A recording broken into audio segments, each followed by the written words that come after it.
नमस्कार मित्रांनो, महाराष्ट्र शासनानं नवीन वाळू धोरण जाहीर केलेलं आहे आणि या वाळू धोरणाअंतर्गत नेमकी ही वाळू कोणाला आणि कशा पद्धतीने दिली जाणार आहे, याची नेमकी पद्धत कशी असणार आहे याबद्दल आपण सविस्तर माहिती आजच्या व्हिडिओमधून घेणार आहोत। तत्पूर्वी मित्रांनो, तुम्हाला एक विनंती आहे, तुम्ही जर आपल्या चॅनलवर नवीन असाल तर चॅनलला सबस्क्राइब करा आणि व्हिडिओला लाईक करा। तर मित्रांनो, विविध योजनांमधील घरकुलांच्या लाभार्थ्यांसाठी 5 ब्रासपर्यंत मोफत वाळू रेतीबाबतचे धोरण जाहीर झाले। डेपो पद्धतीऐवजी लिलाव पद्धतीने विक्री होणार आहे। विविध योजनांमधील राज्यातील घरकुल लाभार्थ्यांसाठी 5 ब्रासपर्यंत मोफत वाळू उपलब्ध करून देण्याच्या निर्णयासह आज राज्याच्या वाळू रेती निर्गती धोरणास मंत्रिमंडळ बैठकीत मान्यता देण्यात आली। बैठकीच्या अध्यक्षस्थानी मुख्यमंत्री देवेंद्र फडणवीस हे होते। यापुढे नदी खाडीपात्रातील वाळू रेतीचे उत्खनन, साठवणूक व ऑनलाईन विक्री डेपो पद्धतीऐवजी लिलाव पद्धतीद्वारे करण्यात येणार आहे। नैसर्गिक वाळूचे पर्यावरणीय महत्त्व, नैसर्गिक वाळूचा तुटवडा विचारात घेता कृत्रिम वाळूस प्रोत्साहन देण्यात येईल। यासाठी सुरुवातीस विविध शासकीय निमशासकीय बांधकामांमध्ये 20% कृत्रिम वाळू वापरणे बंधनकारक करण्यात येईल। या बांधकामामध्ये पुढील 3 वर्षात कृत्रिम वाळू बंधनकारक करण्यात येणार आहे। या धोरणानुसार आता पर्यावरण विभागाच्या परवानगीनंतर नदीपात्रातील वाळू गटांसाठी जिल्ह्यातील प्रत्येक उपविभागीय अधिकारी यांच्या कार्यक्षेत्रातील सर्व वाळू गटांचा एकत्रितरित्या एकच लिलाव प्रसिद्ध करण्यात येईल। या लिलावाचा कालावधी 2 वर्षासाठी राहणार। तसेच खाडीपात्रातील वाळू गटांसाठी महाराष्ट्र सागरी मंडळाने निश्चित केलेल्या प्रत्येक वाळू गटासाठी ई लिलाव पद्धतीने कार्यवाही करण्यात येईल। या लिलावाचा कालावधी 3 वर्षे इतका राहील।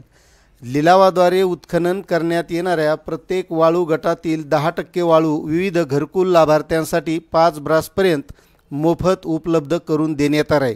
आता महत्त्वाचा हे खास निर्णय आहे की जे घरकुल धारक आहेत यांना 5 ब्रासपर्यंत वाळू मोफत मिळणार आहे।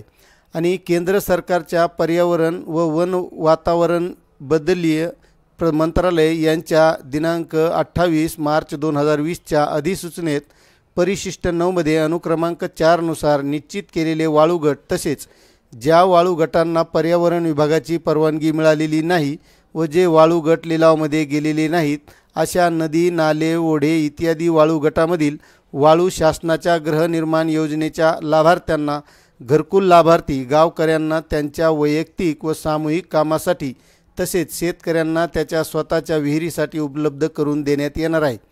हातपाटी डुब्बी पारंपरिक पद्धतीने वाळू उत्खननासाठी वाळू गट राखीव ठेवण्यात येणार असून ते विना निविदा परवाना पद्धतीनुसार वाटप केल्या जाणार आहेत। पूर परिस्थिती अथवा इतर नैसर्गिक कारणामुळे शेतजमिनीमध्ये वाळू जमा झाल्यास अशी शेतजमीन पुन्हा लागवड योग्य करण्यासाठी वाळूची निर्गती करण्यात येणार आहे। केंद्र शासनाच्या व राज्य शासनाच्या खाणीमधील ओव्हरबर्डमधून निघणाऱ्या वाळू रेती वॉश साठी प्रतिब्रास 200 रुपये व इतर गौण खनिजासाठी प्रतिब्रास 25 प्रमाणे स्वामित्व धनाची रक्कम आकारण्यात येणार आहे। तसेच परराज्यातून येणाऱ्या वाळूचे संनियंत्रण करण्यात येणार आहे। ट्रॅक्टरद्वारे अवैध खनिज वाहतूक केल्यास 1 लाख रुपयांच्या दंडाची रक्कम कायम ठेवण्यात आली आहे। राज्यात 19 एप्रिल 2023 व 16 फेब्रुवारी 2024च्या शासन निर्णयानुसार वाळू डेपो धोरण राबविण्यात येत होते। या धोरणांतर्गत शासनामार्फत वाळूचे उत्खनन, वाहतूक, डेपो निर्मिती व विक्री करण्यात येत होती। या धोरणाचा विभागीय आयुक्त नाशिक यांच्या समितीने अभ्यास करून अहवाल तयार केला होता। या अहवालावरून राज्याचे वाळू रेती निर्गती धोरण 2025 चे रूप तयार करण्यात आले आहे। त्यावर हरकती सूचना मागवल्या आहेत। अशा 191 हरकती व सूचना विचारात घेऊन सुधारित वाळू धोरण 2025 तयार करून ते आज मंत्रिमंडळ बैठकीत सादर करण्यात आले। या धोरणास आज मंत्रिमंडळ बैठकीत मान्यता देण्यात आली। असं हे नवीन वाळू धोरण आलेलं आहे।